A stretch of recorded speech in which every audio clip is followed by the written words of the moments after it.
கர்த்தருக்கு காத்திருக்கிறவர்களோ புது பலன் அடைந்து கழுகுகளைப் போல செட்டைகளை அடித்து எழும்புவார்கள் என்று எழுதப்பட்டிருக்கிற வேத வாக்கியத்திற்காக எங்கள் தேவாதி தேவனுக்கு கொடான கோடி ஸ்தோத்திரங்கள் உண்டாகட்டும்.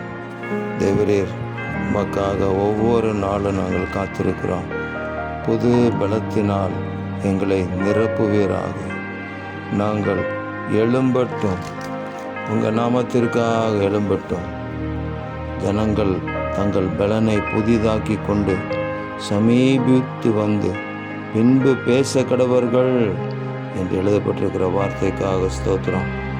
எங்களுடைய பலன் புதிதாகும்படி செய்வீராக. உம்மிடத்தில் சமீபித்து வருகிறோம், உங்களோடு கூட நாங்கள் பேசுகிறோம். தேவரீர், நீர் எங்களை எழுப்புவீராக. உங்கள் நாமத்தின் மகிமைக்காக எழுப்பி, ஆமென் ஜீசஸ், அளவில்லாத அபிஷேகத்தினால் நிரப்பி எங்களை கொண்டு வல்லமையான காரியங்களை இந்த பூமியிலே செய்வீராக. எங்கள் தேவனாகிய கர்த்தர் அப்படி செய்கிற அன்புக்காக ஸ்தோத்திரம். இரட்சகர் இயேசு கிறிஸ்துவின் நாமத்தில் ஜெபிக்கிறோம் பிதாவே. ஆமேன், ஆமேன், ஆமேன்.